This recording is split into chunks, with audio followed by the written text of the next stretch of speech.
Welcome to another episode of Dengo Thoughts. This week I'm talking to Mike Kim.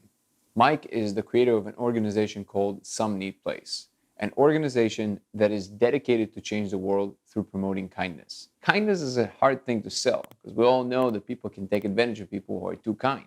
But Mike found a new and powerful way to promote kindness. Mike and I found a common language to speak about very difficult things, and I'm very proud to be able to have these conversations in a way that is productive. We desperately need people in the world who care deeply but are effective. And Mike is definitely one of those people. We talk personal life, politics, and even subjects that are much less comfortable like race. How do we see each other in this modern world?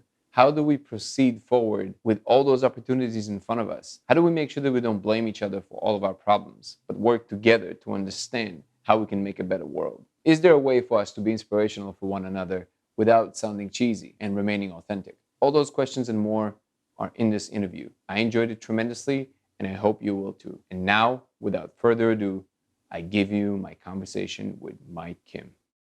Mike, how you doing, brother? Good, man. Thank you for doing this on such a short notice. Of course. And you partied last night, so that's always good. I can't believe you still made it. It's an honor, honestly. No, thanks for having me, man. What are you doing in town? Somebody's getting married, you said? Someone's getting married. One of my best friends are getting married. Yeah. How long have you known him? A few years. It hasn't been long, but quick friends, So it feels like you've kind of known him for a while. It feels like I've known him for my entire life. Wow. The chemistry goes back and forth. Yeah. Isn't that interesting how some people you just kind of know? Yeah, 100%. What do you think that is?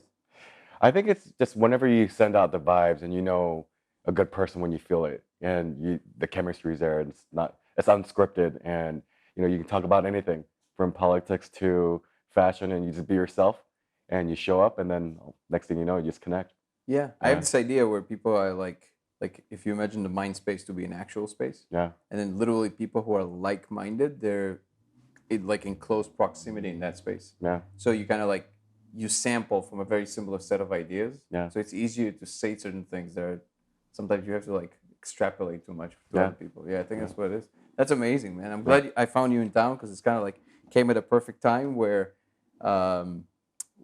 we got to hang out a little bit in Austin, which was amazing. Terry's Barbecue, of course, like all good tourists. Yeah. And we got to chat a little bit, and we were introduced by a mutual friend, by Brittany, and I feel we also kind of connected pretty fast. Yeah. I really like the way. Well, first of all, we're going to talk a little bit about what you've created recently, which is I think a very important movement. And at this point, I guess you can call it a movement at this point, right? But I really like the way that you comport yourself. So there's clearly you've been around the block, you have some life experience, and you're not pain is not a foreign concept to you. You understand it pretty well, but the alchemy there is that you basically transformed it into something very positive, and you move it in those directions. You are the creator of Sony Place. Yes. Can you tell us a little bit about what that is? Yeah. Sony Place, to me, it's, my vision when I created it was to connect the world through one kind act a day. And, there's all these concepts of making the world better. There's so many beautiful things that are happening. But at the same time, for me, it was built out of necessity because of all the trauma that I was going through. And I was wondering, okay, well, what do I do? And how do I get rid of this or solve my own issues that I was going through, the challenges that I was going through every single day. And there wasn't a space for me. There wasn't a safe space for me to be myself. And so I created Sony Place. I just wanted a place where people felt safe, share stories of kindness and how that can really impact the world. And that's the way I started. And now we're here. Do you feel that when you say a safe space, do you feel that before or everything else you see out there when people share stories of kindness, it's received with almost looked down at because it's perceived as weak? Or what is the main? What do you feel where the world misses the point about kind acts? I don't think we have enough examples of it in terms of normalizing what that could be. We all know what being kind is, holding the door open for someone, saying good morning, calling your mom, and telling them I love you. And we just don't do it often. We have more examples on TV, social media it goes against it, and it's like, how do you also um, c- capture kindness without being pretentious or saying, hey, look, being a narcissist, hey, look, I'm feeding the homeless right now. Check this out. And you post it. It's not sincere. But for me, how do I define, or how do I presume someone is not sincere by doing something? Maybe they are, but how do we present it in a way where it's authentic and it's something that's coming from someone's heart? And it doesn't have to be these grand ideas of kindness that really can change the world. I think it's the smallest of things, and it can impact someone's life, and you don't know.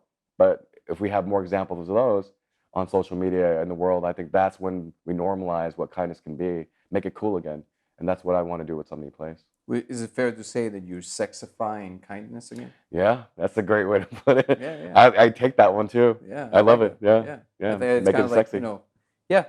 Elon Musk's model of, building an electric car was Yeah, to make something people want to use and they think yeah. it's sexy, not because they feel it's the right thing to do. I And think that's very much in the wheelhouse of what you do. I like that a lot.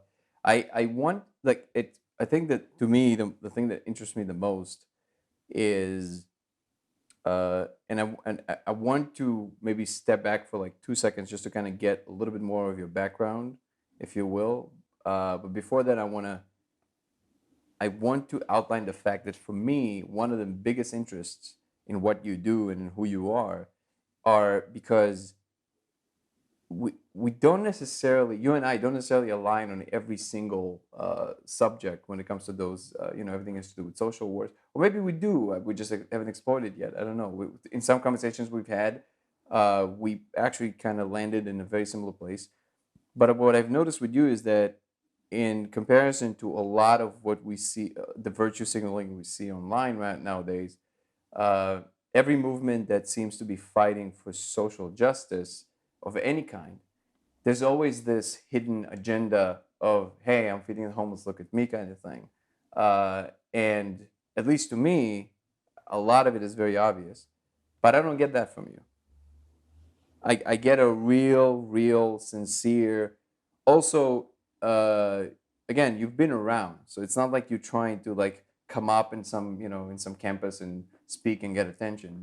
You really come at this, or at least it seems to me that way, from a place that you really want to make something happen that you believe needs to be here. mm, So that being said, and I would like, of course, it's way more interesting to also explore the places where we disagree. And this, I think, moving forward in the world, I think those are the more important conversations, because I think what is, me personally, I think what is really lacking is people who disagree even completely about certain things. They just don't know how to talk to each other right, to actually make progress, which right. is, I mean, it's true on the government level, it's true on the social level.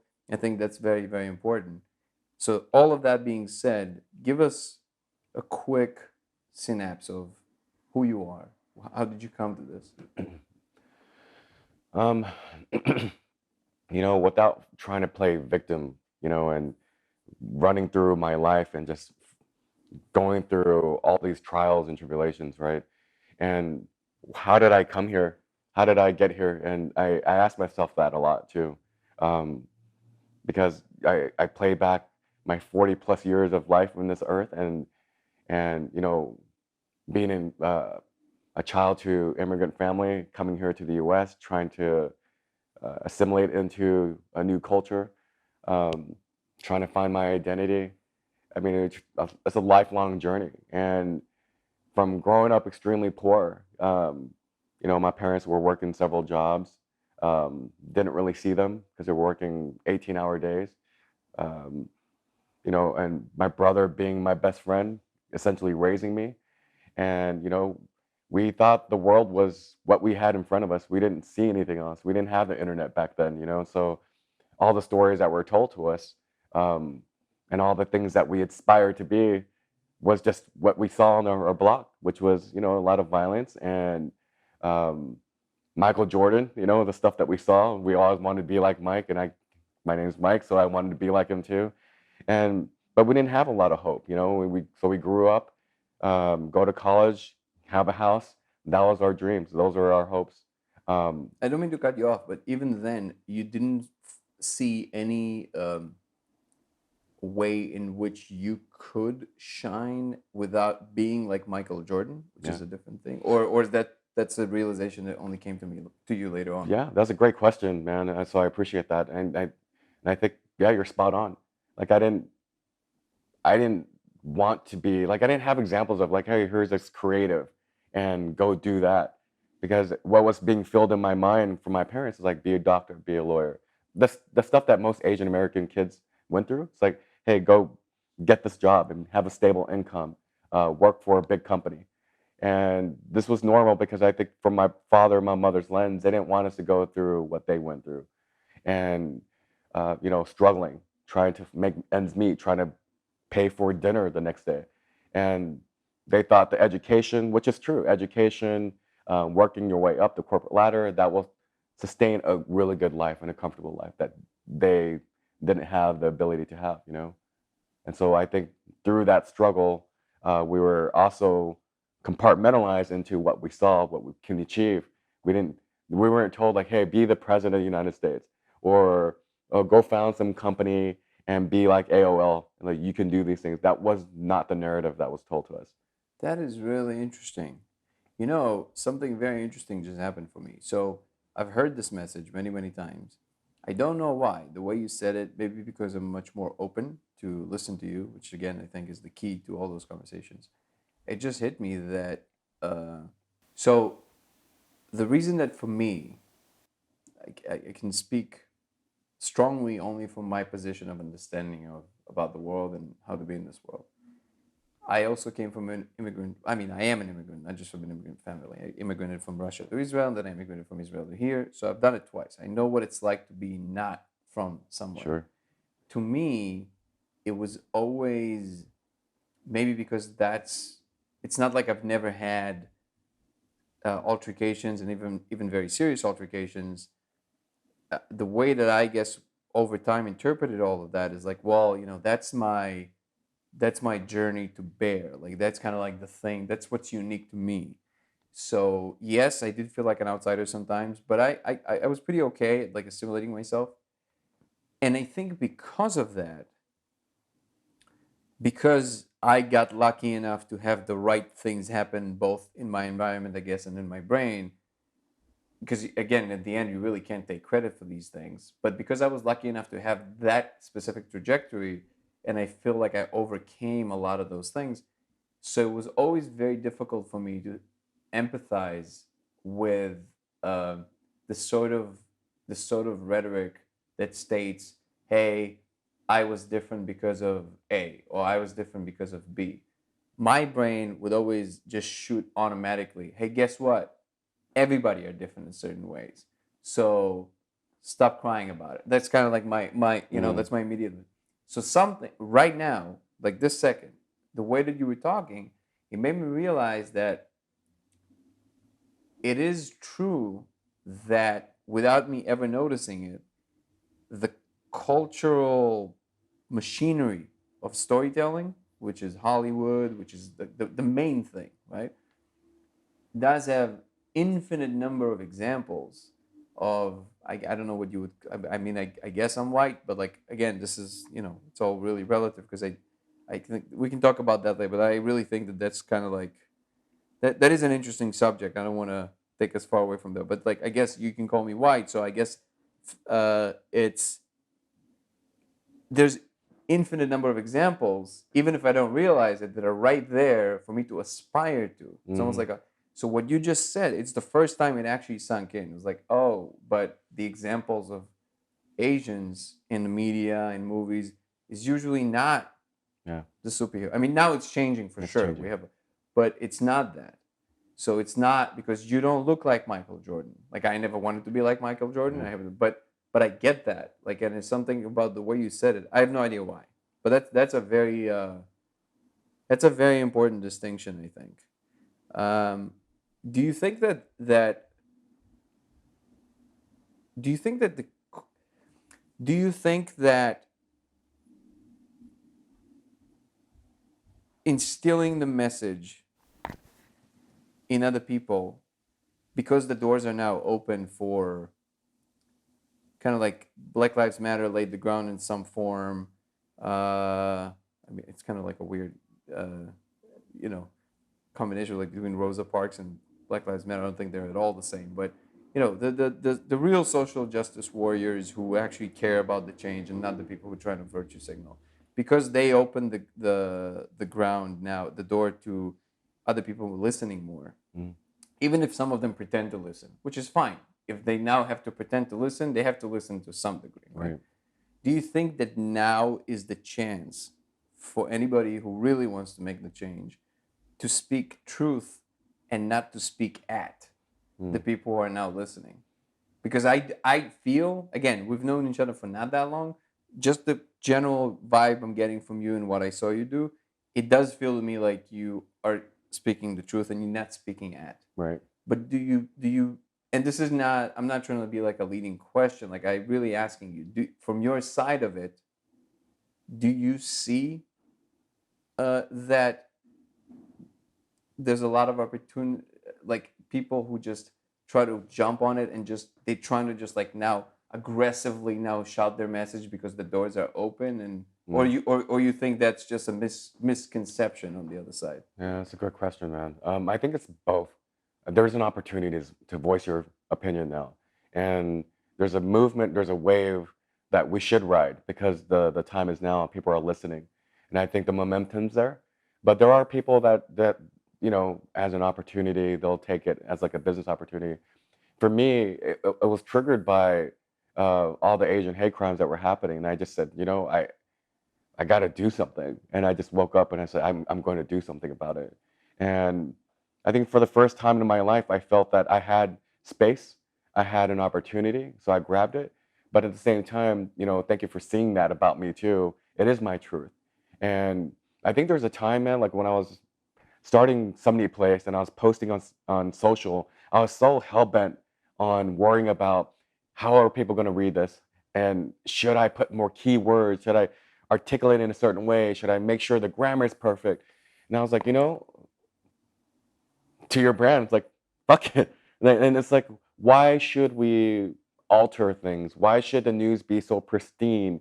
And why am I so fixated on punctuation and like the grammar? It's like, this is what they said. This is our conversation. Sorry, go ahead. This is our conversation. And so why should we edit and why should we make it something that's not? Are And you so, saying it to the effect of you decided to not censor yourself anymore and yeah, stop trying to guess? yeah, I get that's okay. That's actually an interesting distinction. I guess the way that I perceive it is, okay, so I'm asking the question, I think, to the effect of, clearly there are things that are visible from your side that are not from mine, mm, and vice versa, right? yeah, Because we have different convictions yeah, of different things. And the only tool we have in our disposal to make any progress is to have a conversation in which, and all conversations are guesswork. It's guesswork, all of it. And the more complicated the subject, the more guessing you're actually doing. Now, my point is that when you're trying to have a conversation of the type of the flavor that you think will bring a real difference, you do have, like the way that I see it, you do have to think of it from a strategic point of view, not so much in the like, listen, that's what I think and that's it, but yes, this is my truth. I guess what I'm saying is that my feeling, my side of it is that some people just want to lash out, mm, and they can say, hey, that's my truth. I say, great, it's not going to work. You're closing more doors than you're opening. yeah, People pretend to listen to you right now, but the second they don't have to, that's the fastest door they're ever going to shut. yeah. There's that too. You know what I mean? Yeah, But if I hear someone like you talk, I really listen, mm, because I'm like, oh, okay, I see. And because I see, even when I don't have to, I happen to not just fall in the category of like, I'm not going to listen because I feel like I'm obligated. It's just not what I do. But I totally see how, if I'm like that, if I truly got something, that's not a door I'm closing. because I really understand now. You know what I mean? Yeah. That's why I'm asking the question. It's like, is what can be done from a position of someone who's growing in power like yourself that will inspire younger individuals to process their pain and then formulate it in a way that will not make people close those doors at the Yeah. end. Yeah. You understand my question? Yeah. Or is that too obscure? No, I get it. It's a $1 trillion question, you know, Yeah, it's a because tough like one. you're gonna solve problems if you can have people to listen. And I think it's such a strong skill set to be able to listen, to open your mind, to let down your ego, your fears, your biases, the things that you've learned, to really lean in and say like, hey, you got my attention. Like, how do I listen? Empathetically with compassion, because if you listen to respond, it's something that I think I struggle with. A lot of people struggle with, Yeah. because like you don't want to be wrong. But then if you're wrong, or if you're trying to make someone wrong to be right, you're also hurting someone, because now it's like you're attacking this person versus attacking the idea. Like trying to have a conversation, like you're saying. Why can't we just have a conversation? Why can't we disagree? Why can't we be Republican and Democratic, but be friends? You know, and how do we get ahead of that? And I think it's the creative lens I put on is, okay, well, can I dismantle some of these things with kindness? And could I solve racism with kindness? Can I solve this division from the politics that we see today? Can we solve that with kindness? My answer is yeah. Why not? And why can't we try and take another approach instead of constantly attacking one another? What if we had more compassion and conviction to really listen to each other? Like, how does that work, and what can we do about it? I think that's the problem that I want to solve with kindness, and just make it a better world. And I think this starts, and instead of overthinking, over critically analyzing, how do we like you look different than me? There's no way. Just start, and to your brand, say fuck it, and just say I'm gonna lean in. I'm gonna just do one thing and see where it goes from there, instead of thinking about this long process of trying to be a kind person, or like, oh, this relationship is going to take a long time to nurture, and to be good friends with this person. I don't have time. Just do one thing. Just try it and see what One happens. kind act Just at a one kind act a day. It yeah. goes back to Oh, I that. see. I And so it's see. like we make everything Oh, so hard. Everything's hard. Like, oh, I'm gonna start going on this diet, and we think about this. Oh, I gotta work out for 5 years. It's too much. No, just get up and go outside and walk. Just start, and just put your shoes on. Get outside. And so it becomes it's less friction to start. And you don't have to overcomplicate it. Just do something. just do a thing. Just do one Just do thing. something kind for Yeah. somebody. And I want to celebrate that, because that one thing for someone, it could have saved someone's life. And you have no idea how showing up like that would change someone. And it alters people's life. And the stories that I hear of compassion, and I cry when I'm hearing these stories. And just like you, man, like I set aside, like, oh, it's a 30, 45-minute interview. Then it lasts for 5 hours. And I'm crying with them. And I'm talking to them on the phone or on Zoom. And it's like, this is what community feels like. This is what a safe space feels like. This is talking to a random stranger and finding a connection through trauma, through kindness, through everything. And just like humanizing this experience, and I think that it keeps going back to kindness. It keeps on going back to let's not overcomplicate it, and just do one thing. So this is a super interesting concept. It stands out to me because either we admit it or not, we do like the loner hero. Mm, You know what I mean? yeah. I think it even has a name. I forget what it's called. It's like Sigma male or something. I don't know. Whatever it is. It's like the hero who's like the Mad Max, right? Yeah. Mad Somebody. Max. Yeah, it's like somebody who's a loner, but they're their own person, and they can bring change from the outside. They don't have to like lead a pack in the straightforward way, Yeah. right? And we like that. We like the cocky athlete. We like McGregor, right? Yeah. We like somebody, if they're yapping their mouth, they have something to back it up, right? There's something interesting about that. There's power in that. Like, I can stand alone. Terence McKenna once said, when you're right, you're a majority of one. And I think that there's of course there's gradation to this whole spectrum, and you can try and like shove Trump into that group. I wouldn't. but a lot of people would, right? Sure. So I would say there's a spectrum there, right? There's like a level of obnoxiousness or like lack of care that we might want to tolerate or not tolerate over time. But the bottom line is that way or another, we like that. We like that idea. But I think from hearing you talk right now, something became very clear to me, which is over time, I think if we're moving towards like the the amazing future that we all want to envision of us traversing the stars and like, go as far as you want if we don't destroy ourselves. That model can't possibly work for us. Like, this is not something we want our kids to aspire to, because if everybody are like that, you don't have enough coherence of action. You don't have enough ability to collaborate on a certain scale and achieve certain things without feeling comfortable in a group, which is what you're talking about, a community. Just connect with the stranger. Like, that ability for us to kind of be a hive when we need to and individuals when we need to, and knowing how to separate those two. I think that's the mechanism we want to encourage, Yeah. because we want to be individuals. We want to tell our own story and people to listen and get interested in. But we also want to be able to have a comfortable experience working on a project together. Yeah. Like, to me, that wasn't always very easy. I like, whatever my life trajectory was, I was never comfortable in a group, ever. Like, Yeah.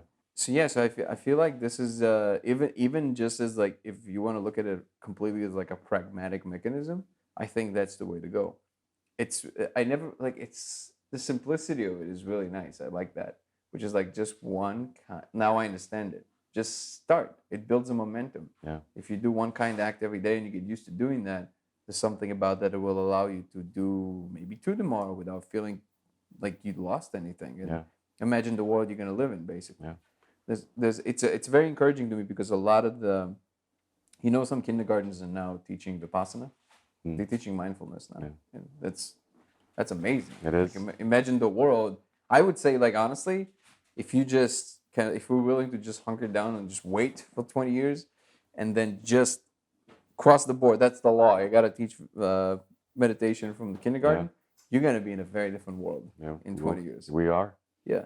And I'm so excited that it's actually happening. And tell me a little bit more about the things you have coming up. You don't have to reveal too much, but I know that you're working on a lot of very interesting things. Where do you see Sony Place going in the next 5 years? I hope, and I believe it will get funded, and we'll gamify kindness, and we'll make being a kind person really easy. Gamify kindness? Yeah. Tell me more about that. And so it's, when I think about apps, like, I don't want to just create an app and lose ourselves inside another app. We have so many of those. But what I want to do is connect people through the digital technologies that we have. I don't want to ignore it. It's a beautiful thing, but I also don't want to get lost in it. And so I want it to be a utility for us to connect in real life.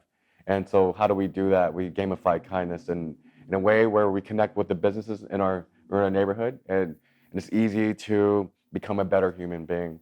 And so I think one of the things that I really want to target is, how do you become a stronger person with EQ, like emotional intelligence? How do we gamify that? How do we objectively measure that we're getting smarter at being a more emotionally intelligent human being? And there's nothing really out there. We have everything in the world to tell us we're getting smarter through our IQ, but how about our EQ? A degree, getting certifications that tells us we're getting a little bit smarter. We hope, right? But for emotional intelligence, like, how do we measure that? How? Like, how would something like this look like? Do you have any idea? Like, We do, and that's what the exciting things are going to come up. Really? Yeah, when we start building this out, it's going to be amazing how easy it's going to be, and it's like taking the best parts of the Calm app, the Headspace app, Pokemon Go as a game, the augmented reality, and bringing in all these components, and then tying it into like how. Like, if I wake up in the morning, I kind of want a cool place to go, some neat place. It's all these positive kind things that are happening all around me based on my location. And so it inspires you. It's like, wow, my neighborhood's actually a cool place to live in. Look at all these kind things that are these my neighbors are doing. My random people that I walk down the street. It feels safe. And so by constructs of that, but how do you show up? Like, how do you make the world better? You have to make yourself better first. And I learned that through years of therapy, of really understanding like, hey, there's a lot of trauma. We all have trauma, but how do we start unpacking it? How do we love ourselves first and then love our neighbor and then love our community? And it just trickles away through that one kind act. But the gamification comes soon. We're in phase 1 now. We're telling stories of kindness to prove out the idea that one kind act can change the world. And I'm proving that every single day when I meet wonderful human beings like yourself, man, and then understand like how we can really make an impact. And when people say it's just like when people go to vote, as an example, they're saying like my vote doesn't matter, it won't count. Yeah, it will. And you multiply that across almost 8 billion people in this world, that one kind thing that you did across 8 billion people, multiply that across 365 days a year, this world will get better. And if I can make it easy for people to go out there and do one kind thing through an augmented reality world, connect with people in real time, we're building trust, we're building better neighborhoods. And by that, it's like, it's what the world needs right now, you know, more compassion, more friendliness, like going down the street and knowing that you're not going to get punched in the face, you know, because we're showing what good looks like. And instead of having all these examples of people getting murdered, people getting beat up, turning on the news, like now you just have 30 minutes of a lot of shit news, like, and it's making me feel a type of way. Versus open up our app and there's just beautiful things happening in real time every single day. And I So, think so that's you're what it saying is. a lot of it is because people see themselves as invisible, and like they think of themselves like, what do I make? How can I possibly make a difference in like from 8 billion people in the world?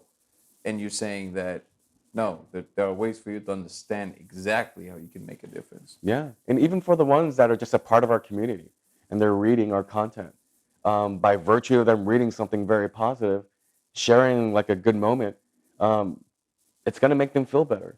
And I don't want to not celebrate them for being there. Like because you're there, and celebrating with us, even if you're not doing one kind of, I want to celebrate you still, just because you want to be there. It's like a going to graduation and your family's there, and they're there for support. And even if they're not graduating, it's still meaningful. It's a beautiful thing.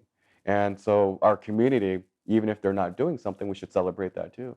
And then also, if you're doing one kind act a day, I want to make it seem like you just hit the lotto, like you're the best human being ever to step foot on this world. Like because we take for granted like even the smallest things. Our girlfriend or wife showing up and cooking us breakfast, or we surprise our significant other with roses, or calling our mom saying I love you. We don't celebrate that enough. We don't go and talk about, man, that coffee you made me earlier, that was legit the best coffee I've had in a long. That was so fucking good, right? But we talk about all the bad things, and we keep sharing these stories constantly, and so we share all these negative stories, and then that becomes like this thing that's like it's something that we keep retelling these stories, and this is what's happening in the world. We share these stories, and it's constant, and it's all negative. But what happens if we start flipping the switch and start telling more like positive stories, like, oh, the coffee was amazing today. This weather is freaking amazing. It's like, Yeah. yeah, it is amazing. It is great, and we show gratitude for the smallest of things, but then we make it cool, like you said earlier. We make it sexy, like it looks like us, and kindness doesn't have to be so like tight. It doesn't have to be like, oh, I got to go do these amazing things. And no, just show up, man, and Just just show have up a and do it. positive attitude. And That's interesting. Yeah, we always make. I guess I don't think about it too much, but me and my significant other, we always we take whenever we notice, and we can notice, we always make time to make that note. yeah, Like, hey, we really love where we live. Just that feeling, just sharing it, the fact that you're saying it, the fact that w- it's never like I've had so many moments in my life where I knew that I wasn't appreciating the thing, but I just didn't care. It's like, who cares? But now I see what a difference it makes when I just stop for no reason. Like, hey, babe, I love you. Yeah. Like, and then he's like, oh, like, shut up. Like, you know, but but it's like because you know because we're old school. We got to be a little bit like knuckleheads. But it's but it makes such a difference. Mm. You know, like those real moments, they make such a difference because they weren't. You don't feel like you did them because you had to. Yeah. You did them because you just wanted to appreciate. Yeah. I think you're absolutely right. It makes a big difference, and I think because the culture is so easily moved towards the negative, maybe because you know it's the. I don't even think this is modern culture. I think it's just honestly, if I have to think about it, I think it's just in the genes, because the person who worries about the lion survives Mm. more often than not. You know what I mean? So worrying is just a survival bias, really.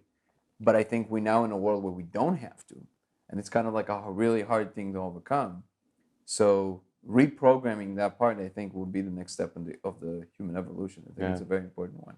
Yeah, because we don't wake up in the morning and say, you know, I'm gonna be the biggest asshole today because I love it.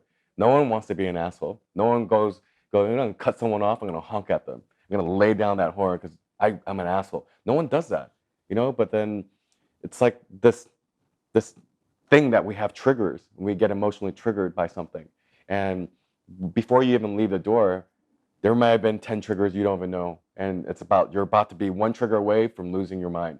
And but what if we were able to start understanding where we're going through and that emotional intelligence part of it, and going, hey, look, I'm having a bad start today, but how do I check back in? How do I ground myself? And I think there's so many different ways to do it. Gratitude's one way. We're talking about gratitude right now and saying, like, I'm thankful for all these things. But some of my friends, they think it's very fluffy, you know, like, oh, I'm grateful for you, you know, I'm thankful that you're alive. It's like, dude, stop. But how do you normalize that where it's cool and when it's sexy, You you want to hear know? something crazy? Yeah, You know who Bill Burr is?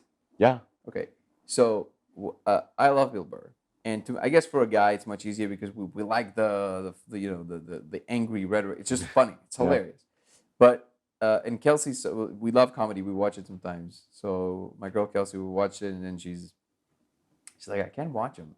It's too real. I think he's really angry, and she's not like the sensitive type. She's like, it's not. She's like, it's too real. mm, And then the other day we're watching an interview with him, and I noticed it right away. Like he was talking, like I was like, oh, I don't know what it was. I couldn't place it. And then it was Conan interviewing him, because you know now he's in the Mandalorian, so it's like he's really trending. yeah, He's really made it big now. And he said, and then he said, he's like, I don't know what it is about, but like, I don't want to, you know, but like you look calmer. Is that? I was like, oh, yeah, he does look a little like. Did he mature? Like, and then he asked him, did fatherhood made you calmer? And he goes, no, I actually did mushrooms. And I thought at first I thought he was joking. yeah, I was like, no, I did like my whole life I was running away. I did my whole life. I never tripped. I'm like 54, whatever he is, and it's like I never tripped.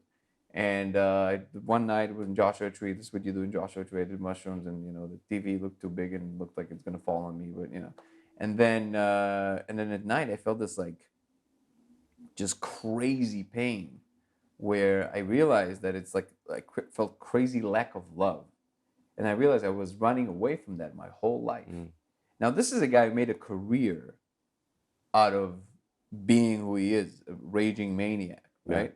And he did really well for himself. And here you see him just seeing that one glimpse of truth for himself. And at that moment, it's not that you know, this is not an advertisement for mushrooms. What I'm saying is, first of all, yes, kids, you should do mushrooms all day, all the time.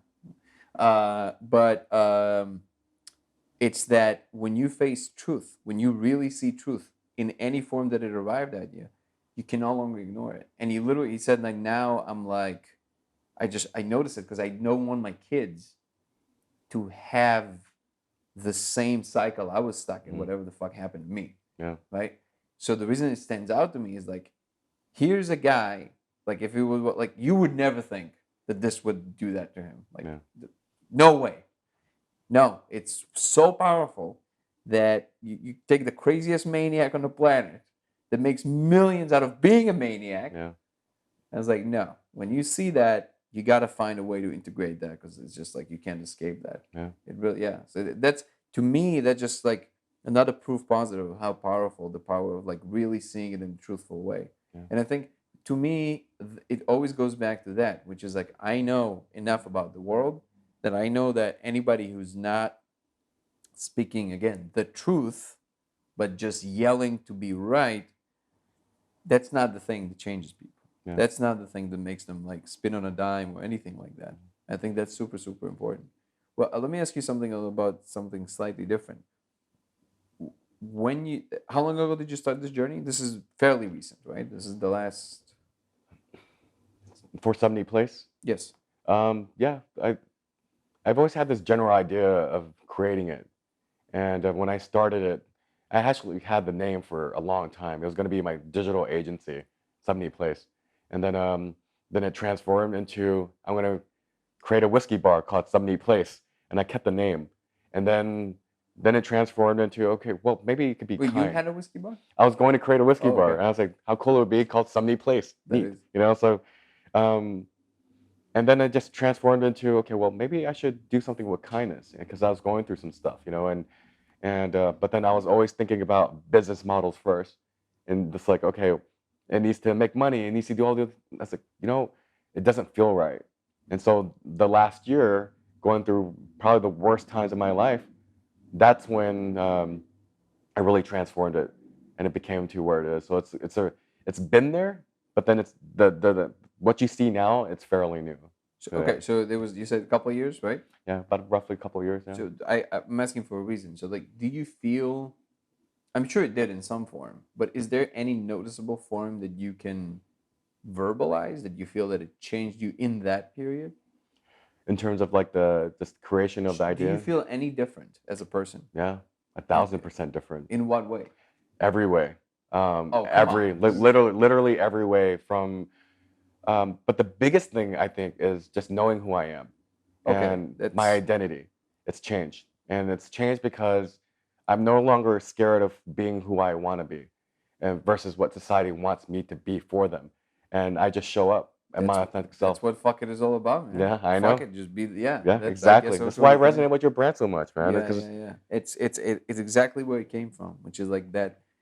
So many people live in that fear yeah, of like, what am I supposed to be? I always imagine it like you walk into the world like you walk into a party, and then the party keeps getting more and more packed, and then depending on how you choose to behave at that party, that's how you're gonna leave the party. yeah, So basically, if somebody's constantly like if you're somebody who's trying to accommodate constantly, then somebody's like gonna get in this space, and then you're gonna move a little, and then somebody's gonna come from here, and you're gonna move this way, and then you're gonna end up being in this like weird position, which is not at all what you are, how you came in, and you feel uncomfortable, and you don't know why. And I think that's what it is. It's like you got to learn how to hold your space. Somebody's coming here, is like, hey, excuse me, yeah, that's my space. yeah, And I think not enough people have the. It's a weird word to use in this context. Even they don't have the courage to just say. They feel like it's somehow a negative thing, or you're imposing. Like what they don't realize that actually the world is imposing, yeah, and the world wants you to hold your space because there's something very unique about your particular space and how you should unfold in this yeah, world and yeah. become. The world judges easy, you know. We judge based on the way you look, based on the way you talk. We assume all these stereotypes immediately because we have all these constructs in our head that's saying you fit into this box, you fit into that box because of the way I see you, and that perception is dangerous. It could be good, it could be dangerous too. But going back to identity, even your brand, fuck it. If you take away, you strip away the negative connotation of saying, man, fuck this, like fuck it. And then Those are two different things. yeah, it's Yeah, fuck. yeah. But then if you're like, man, fuck it, I'm gonna be myself. I'm gonna be okay with who I am and where I am. And I think that's a beautiful thing when you deconstruct the phrase of fuck it. And I think it's the way you're twisting it and the way you're relabeling that as a brand. I think it's a beautiful thing because now you're putting a creative lens on it, but then also you're telling people just it's okay to be who you are. And we have all these examples of this glamour on social media, and like you go and you flip through someone that has 4.5 million followers, and all they do is post images of them in a bikini, or this guy just like always showing off like his six-pack abs, and that's it. And I think it's great. But when I start unpacking and I start having real conversations with you about the stuff, it doesn't have to be trauma. It could be about your successes, or the small things that you do. You bake at home, or you love gardening, and you're this guy that's like 6'4" and you're a big burly dude, but then you love gardening. It's like those are fucking cool stories. Listen, Those are that's a badass. YouTube channel I would watch. I would That would be like yeah. a really buff guy that Like just talking like about does gardening and yeah. he bakes. I wonder if you see anything, any kind of specific idea. I actually I wasn't aware that you're going about this in such technical terms like gamifying Yeah. kindness and all that stuff, which is honestly that's incredible. I didn't know you were doing that. That's amazing, because that's really taking matters into your own hands, like really trying to like do something about it. Do you think there's a key idea that can be packaged simply, um, that levels the playing fields in that? So for we just said a couple of things off camera. So basically there's this war going on between the I guess you can call them the more conservative old school thinking people, where they look at social justice as just spoiled kids, and say, hey, you have no appreciation to how much the world is actually better now thanks to capitalism, whatever you want, fill in the blank of whatever right wing thinking is, or um, more conservative thinking is. You don't appreciate what is actually was brought forth over hundreds of years, that your world is actually way better now. And actually the numbers, again, if you talk about Steven Pinker, who's nowhere near being right wing anything, like the most liberal Harvard professor you can imagine. So it's not skewed data, that's for sure. The world is much better in many, like violence and all that stuff. And then there's the other side that has a valid point, which is like, okay, but there are more nuanced things now. They seem to be finer and maybe less significant in comparison to your whole family not starving to death. Sure, but we're in a different time. The baseline now is different. Let's talk about how do we build up from here. Do you feel that there's an idea uh, that sells the so basically that bridges those two worlds? What can we say to like stand in the middle and say in both directions that will allow both of them to understand that they're not actually fighting against each other? It's like, okay, yes, the world is better, thank you. What can we do now to build up, versus going against like, change this? No, that's already enough. Like, do you feel like there's a different way to talk about that? Yeah, I think so. Kind of when you're talking about that, I think I went to a space of people that are closed-minded, and their conviction is what they know, and so their willingness to adapt or change is very low. And then you have the others that are open-minded about everything. You kind of talked about taking shrooms to kind of have psychotherapy and really understand where your traumas are and to unpack them. I think that's beautiful, and I think traditional mindsets, the fixed mindset, they're always going back to what they're told. And even like cannabis as an example, we're told when we're growing up it's bad, it's illegal, and so now we have this construct that it's not a good thing to do. And I was talking to Brittany's sister Priscilla, amazing human being. She is. And we're just talking about, we were talking about our traumas. Like my dad, as he was doing radiation therapy before he attempted suicide, before that happened, he was going through some pain that I can never imagine. I can't feel it unless I go through that. But I saw it. And, if cannabis were legal and it was a way to prescribe, and we were open-minded about just like, hey, this is a good thing, he's in less pain. What stories would we have, and how much better what I remember his last few days. Instead of being in pain, he was laughing and he was smiling, he was eating with us, and versus what I saw. And so, I you know, forgot that their grandfather. That's why she started that yeah, whole empire. yeah, I forgot that you guys have that in common. yeah. And so, just finding that space, being able to open your mind and go, okay, well, your ideas are different than what I see it. And so you're talking about this, like, how do we bridge the gap? How do we deconstruct some of these ideas or these concepts that are like causing friction between us? And I think there is a way. I don't have the answers naturally, Yeah. but I think there is a way that we can talk to each other differently. And to like what you're saying, we built this world the last 100 years. There's a lot of positive movement. There's a lot of things that change the world for the better, but there's also a lot of foundation of like systemic racism, as an example, oppression, um, that we need to dismantle those and rebuild something better. And so I think there's foundations that we can definitely build on top of, but there's also other foundations we need to just dismantle, and we just need to create a new, because building on top of that means we're building on top of systemic racism, as an example. So let's touch on that for a second. So Yeah. this is that's actually, I think that's super important, because the way that I perceive the world at the moment, there's definitely pockets of what you would call racism, what I would just call xenophobia, because I think at the core of it is just tribalism, right? It's just like you have tribes in Africa that look exactly the same. They're literally the same people and just murder each other every day, right? So you can't call that racism. Why? Because they're not different colors. So I think there's an underlying deeper problem, which is xenophobia. It's like the different person, right? Then you find reasons to hate them. I think there's pockets of that. I definitely don't see that systemic, but you saying you do.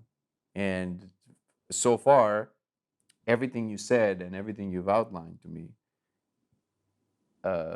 resonates in a way that makes me truly appreciate your impression of it. So run me through like the specifics of where is that systemic racism that you see that I don't. When I look back at history, and even just being, since I'm Korean American, going back to the Asian experience, um, looking at history books, you'll see all the racism, and you look at Black No, Lives Matter. 100%. No, No, I just mean now, right? right. So I think the foundations are there to hate, and the systemic racism, in my opinion, is like it's built on this foundation that we're told and we're instructed. History books tell us all the time about all these things that happen, and then you fast forward to today, as these stories that were written about us, these things that are on media constantly telling us this is how we are, this is what we are, this is all the things that happen to us, and then. Um, like for Asians, the model minority myth, right? So that became a thing, and it What is the model minority? That's sorry, I don't. like Asians, like essentially we have it good, we have it easy, that we don't go through similar traumas, or we don't go through this because we're very quiet about our lives. We don't share openly, and so. But isn't that true? But isn't that true that that's also what is being said about white people? It They could be, have it yeah. easy. But in the white people's case, it's just true. No, like if you let's take uh, Black Americans Mm-hmm. and uh, what they went through, and so I think there's someone that made an argument, and this is not my opinion, but someone made an argument, say, look, we live in a better time now.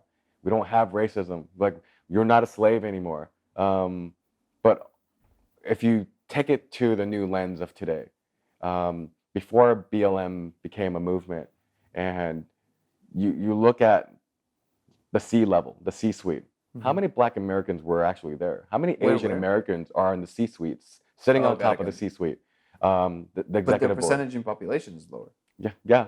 But then it's like, were the opportunities there, and was it there when this entire structure was built long time ago, when Native Americans were killed, and white Americans came and just took over their land, just killed and murdered, uh, and you look in the history books of how that happened, why it happened, and just understand like, okay, well, if we had the same opportunity way back then, Asian Americans, Black Americans, to own all the land without the violence and we just had equal opportunity, what would that be today? Like, what is that?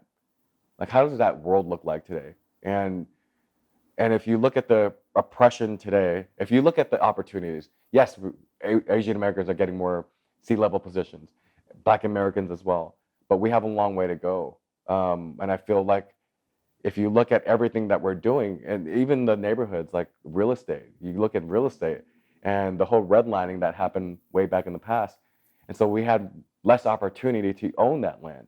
And so even with that as a construct, like, okay, well, now you talk about it today, is it, do we still have equal opportunity and do we still have a fair and just system that we, you know, versus a white American male or a person, you know? Right. It's like, Well, see, for me, the problem there, and this is, and I realize this is a less comfortable subject, but I think this is why it's so important that because we get along so well, I think this really is the important part that we Yeah. should uh, maybe linger just a little bit on. The way that I see the problem there is that you nobody's saying that there's, first of all, nobody saying there's zero racism. Of course there's racism, which by the way goes both ways, right?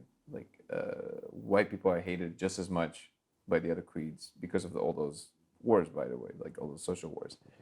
um, it's just that the word systemic, because what it implies to me is that literally there's this secret cabal of white layer of control that because somebody walked into a job interview in some tech company or somewhere, and literally because of the color of their skin, they had all the right criteria.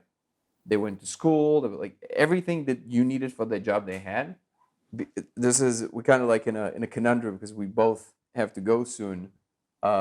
This is such an important topic, so I'll do my best to try and outline where I see the problem in less than 10 minutes, and then hopefully we can make some progress on it for other people to view. The way that I see the problem is the word systemic, because it implies this layer of white cabal that tries to make decisions that sends signal everywhere in that organization. Let's say you have a tech company or a bank, whatever it is, right? And then a black person shows up, let's say, and they have all the right criteria. They're smart, they're well, like they're perfect for the position. The word systemic implies to me that somebody's sitting up there and saying, "Oh, great, wait, are there, are there, but are they black? Yeah, no, no, no." That's what it implies to me. Which, if you think that that exists, I'm like, I don't know. I that makes no sense to me, right? Like not today, because the company in the end, for them, it's an economical incentive. Forget about like what they feel about it personally. If the person is right, the person is right. Period. Right? Right. Now, there's one version of what I guess you would call systemic racism that makes some sense to me, which is the thing that I saw in the story where you were outlined as well. You were shown, was it CNN? What was it? No, CNBC. CNBC. Yeah. And just for the audience, basically, it was a story about how Asians are perceived in the workspace, and that they're perceived as less assertive, and because of that, maybe they don't get the promotion as much. That's a form of what I wouldn't call racism, but and there's a reason why I wouldn't call it. I'm not just trying to, people probably like screaming with rage. Oh, see, that's like no, hold on. But that's a form of what you would call racism that I fully understand that probably exists. There's like a general impression of the public of a certain kind of thing that you should assume and then do assume. To me, that usually is like, there's always an example that I use in my head that makes it very easy for me to see where the actual lines are, right? Because many things in social order, wow, it's such a loaded word. Many things in the way that we operate as society are so nuanced that we don't necessarily always have the linguistic tools to touch them really for what they are. Sure. So this example really illustrates for me. If I'm me personally, right? If I'm walking down the street and I'm somebody who, well, I guess people have to know who I am, but you can say whatever you want about yourself. But it is true about me. Like I have friends from all possible creeds, and I love them. Like I never, until BLM happened, and then some white friends called me like, "Let's go to the streets and do a thing." I'm like, "Whoa, like what?" And I was like, because I never thought of my black friends as black. Mm. It never even entered my mind. Right. That is true, right? They're just people I know, and I like them for those reasons. The fact that they have a different skin color never even played a role for me. Now, I'm not pretending like I don't understand what it does for some people. I get it. Why, like, the way they were raised or whatever you want to throw it at.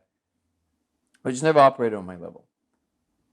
I do know, however, that even though I don't actually hold that bias that much, if I'm walking down the street at night and I see a black kid kind of like walking funky with a hoodie, I'll be concerned, right?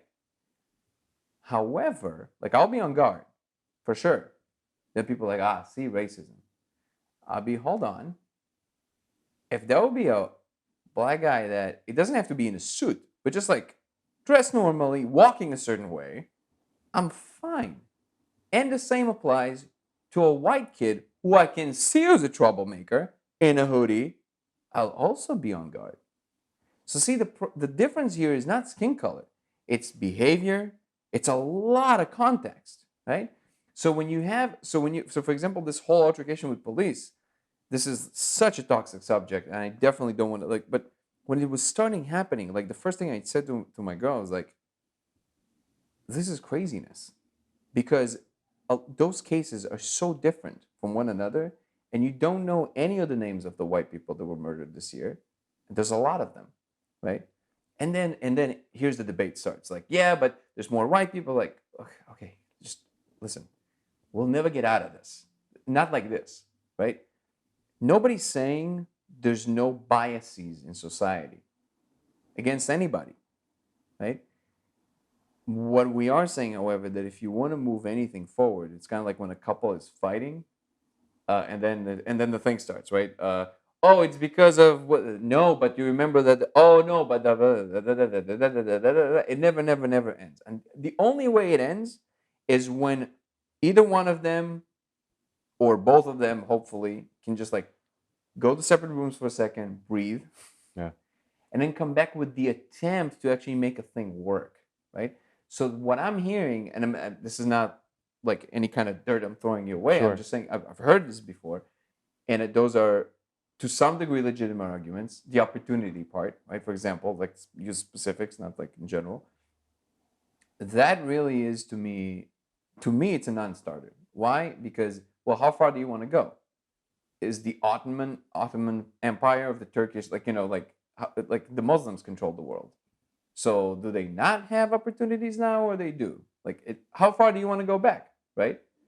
We all came from Africa originally. I don't know what the order of things was back there. Like, how far do you want to go? And then people kind of bend an eye, like, oh, you're being ridiculous. Like, why? How far do you want to go back where you want to project what the world owes you from that era, right? You either take responsibility for what you can do now, or you're going to be wasting your energy and time about trying to do this whole one-upmanship game where you're Sure. saying, "Oh no, but this is because of that." Okay, cool, but I don't believe. I personally don't believe, and I'm open to being convinced otherwise, that anybody walking even into a Starbucks interview today, and somebody like it's rare, like in California, like you spend a lot of time in California. You walk into a Starbucks. What are the chances that somebody in that Starbucks is sitting and going, "Oh, black guy walked in"? It exists, but it's almost zero, right? So to me, that what I would call systematic racism would be like it's embedded in the systems. It's like the secret thing nobody's talking about. I don't think that exists. And if you're talking about the biases, they all need to be addressed, just like it was in that story, the way that I perceive it. But they need to be addressed. I could go without them using the word racism, because then you make people feel like they're being racist when it's not racism. It's just, they're not hating Asians and black people just because they're different. They have a certain maybe misapprehension of what they are and what they're capable of, and it's a bias which needs to be corrected. but it's not as strong and also more true in my view than what in fact is going on. So that's I guess that's my 2 cents. And if you Yeah. would like to respond to that, Yeah, it's a loaded question, man. You know, being called many racial slurs, it's hard for me to say that it doesn't exist, that it's not systemic, that when people look at me, even when I was a COO, I felt like there was a tremendous amount of pressure for me to act and look a certain way, for me to hold that title. and this was recent. This was recent, a couple of years ago. And so I wonder to myself, like, um, am I getting some kind of, is it a bias then, like what you're saying, or is it more racism? And then when I talk to my mom, and she has views on certain people too, and she'll look at them in a certain way, and based on what she sees on TV, and this becomes a truth for her. And I think what I think is systemic is the subconscious thoughts, the stuff that we see, and then now we're programmed. Going back to the a black kid with a hoodie, or a black guy that's running. We've seen these things, or a black guy that um, goes into the store and uses fake money, and then now he's on the ground. Now he's dead, and has that knee on the back of his, like, he's already handcuffed. But why are we? But I don't mean, I really don't mean to cut you off. You let me speak so eloquently. I'm sorry, but this is an important distinction. People hate that word when you talk, because it's so personal for them. But statistically, there's literally, you can see that the number of actual violent acts towards white people by the police is is almost equal. It's not. It's just you don't. Nobody's showing you that, right? The problem is the way that we educate police. That's the reason that when I was saying it, I was like, oh, police is a bad example, because there's a whole thing that you can talk about specifically in police. I see what you're saying. It's like you're saying that the thing that influenced me the most from what you just said is that you personally felt it even 2 years ago. Do you think it's possible that it's also because of the amount of pain that you've experienced? A lot of those looks, maybe some of them are. I'm sure that some of them are, but do you feel like maybe the pain of yours amplifies it to make you seem like, oh, I have to like act a certain way, but when really they were just like wanted a cup of coffee, or you think that's not possible? I'm really asking. I don't. No, it's for me. It's like I'm aware enough, where I know what racism is. Like, I've experienced it, so I know how to differentiate them. Did my past trauma give me bias? 100%. I think it always does. We all have our own bias, and based on what we've gone through.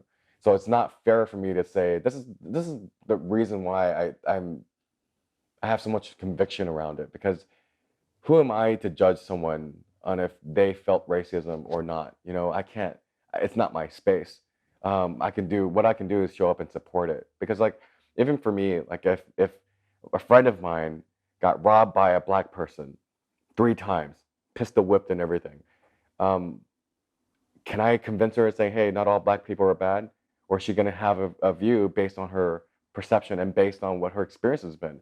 And so I can't rob her from that experience. I can try to showcase that this isn't the truth. Not all black people are bad. That's the same thing as, like, not all white people are racist. Not all Republicans are racist. Not all Trump supporters hate black people. It's not the case. It's not true.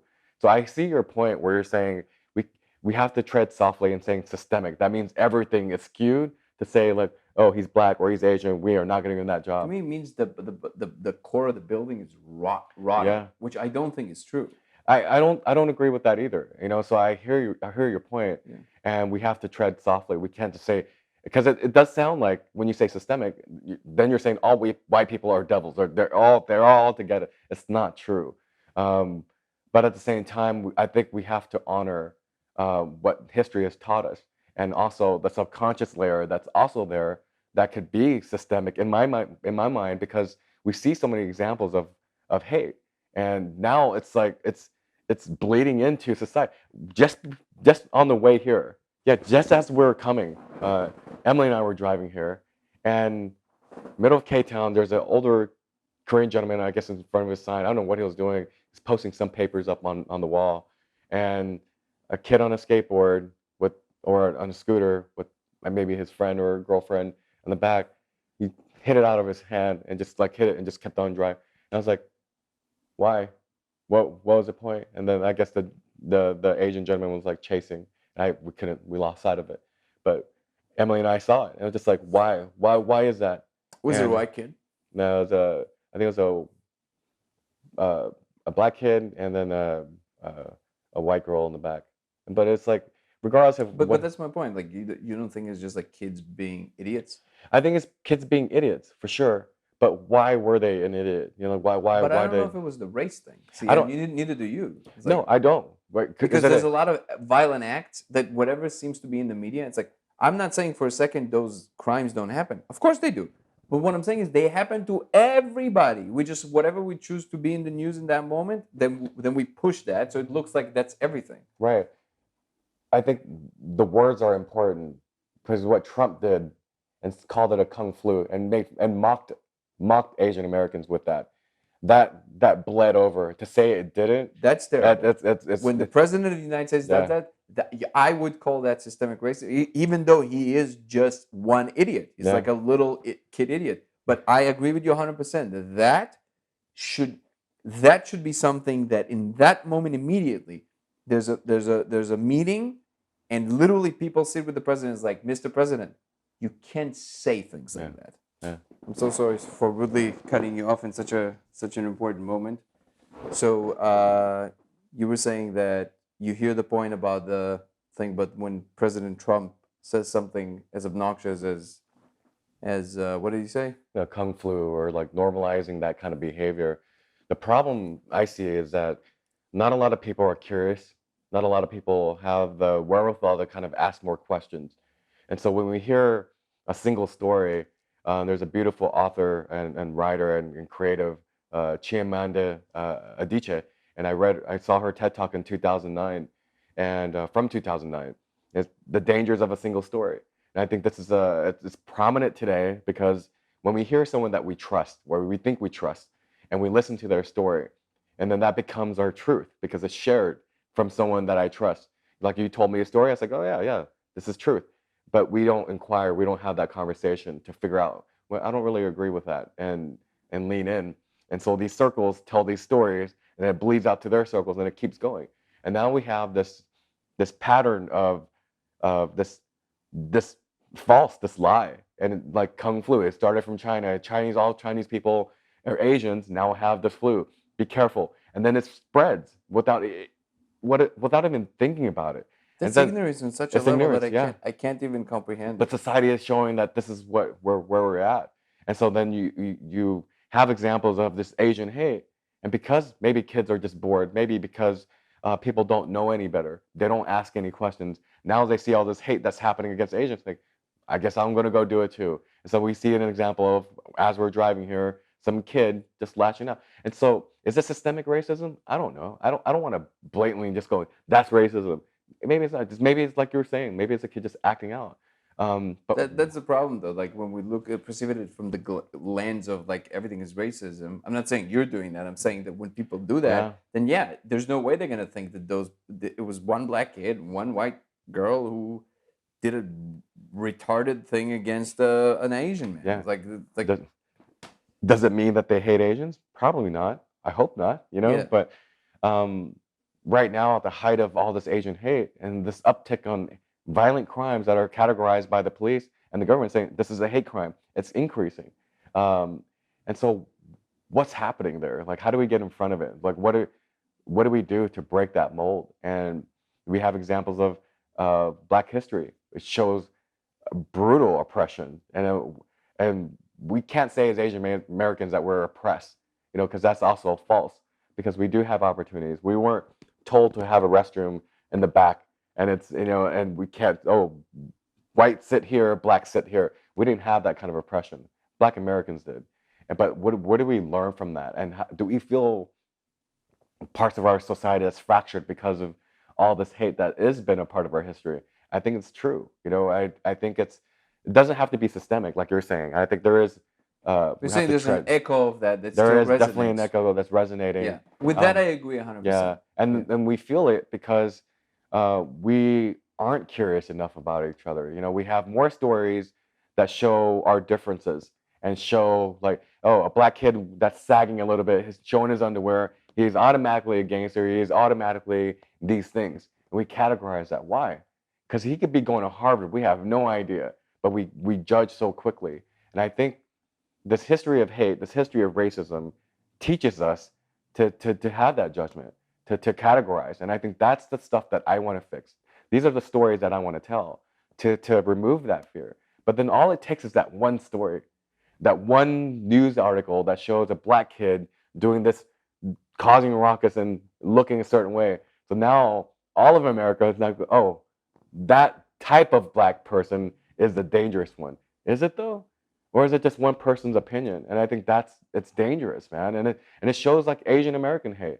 Oh, if Asians have an accent, they're the ones that they're the Asian Americans that you have to worry about. Or it's like, or the Spanish guy, Hispanic person that can't speak English, they're probably illegal. They probably came and brought coronavirus. I was like, what? Where are these stories coming from? Wait, but where did you hear this? Because I never hear stuff. I went to a gas station in Austin. Yeah. And it came from an Asian guy. And he was just saying like, oh man, like all these liberals. And I was like, he was just spewing out all these things against liberal people. I was like, do you see what I mean? It's the it's the xenophobia. It's the different thing. It is. To say racism has, because of everything you're saying, because there's this echo, I think we should stop helping the echo. Yeah. Stop saying the word racism. It's like, it's always very dangerous to say those words as a white person, because people are like, oh, there you go. Like, no, listen, like, this will never end this way, right? You have there's enough black people that say very similar things. Like, look, we can name the problem, we can solve it, we can get to it, but the word racism has a very particular kind of connotation, especially in this country, because of that.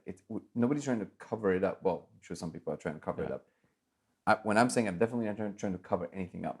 I'm saying that when you say that, if you're branding somebody and you're equating them with somebody who's like hating other people for the color of the skin, want them dead or worse, it's not helping. It's like it's also not true, right? It's like, for the most people, it's not true. There's all these biases. You said Asian person that's saying all those liberals, black kid who knocked the thing out of the Asian person. Like, you see, it comes in all colors, It's because people sometimes are just either stupid, or they're not educated enough, or they have biases that we have to address. All I'm saying is that I personally think we should get off the racehorse and start saying, hey, what is this problem? Let's try and uncouple it from what we think is race. Because when we say the word race, it has a very particular kind of vibe for all sides, and everybody kind of like gets like on their tippy toes and inflamed. But I want to tell you that, on a personal note, that I don't remember the last time, if ever, I've had a conversation with someone who truly is into the game of change from such an honest place and from such a real place. And I'm actually moved many times by what you say, and even changed my mind on a few on a few things because of you, or thanks to you. So that has tremendous value. Thanks, man. Because I'm very I'm very careful. I know why I think what I think. I'm very careful with how I arrive at my conclusions, and it takes a lot to truly speak reason and heart combined to actually move me from what I thought I came at from a reasonable perspective. And the way that you talk about things, the way that you go about things, the way that the way that you want this world to look like, from a reasonable, honest, and realistic place, is I see enormous power there. I really do. So I want to thank you for that. Yeah, thanks, man. Appreciate it. Please keep doing what you're doing, and I can't wait to do this again, and also party together soon and work on some amazing projects. Let's do it again. Thank you so much, Mike. Appreciate you having me, man. Absolutely. Appreciate this. Thank you.